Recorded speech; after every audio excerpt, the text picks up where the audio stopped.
গাজল শহরকে যানজটমুক্ত এবং সুরক্ষার জন্য গাজল থানার পুলিশের অভিযান। মঙ্গলবার গাজল থানার পুলিশ প্রশাসনের পক্ষ থেকে গাজল শহরকে যানজটমুক্ত সুরক্ষার জন্য শুরু হলো ধরপাকড় অভিযান। ধরপাকড় অভিযানের নেতৃত্বে ছিলেন গাজল থানার আইসি চন্দ্রশেখর ঘোষাল সহ বিশাল পুলিশ বাহিনী।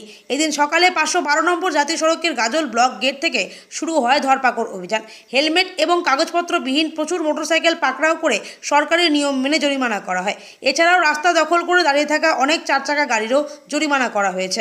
গাজল থানার পুলিশ প্রশাসন সূত্রে জানা যায়, এই অভিযান লাগাতার চলতে থাকবে।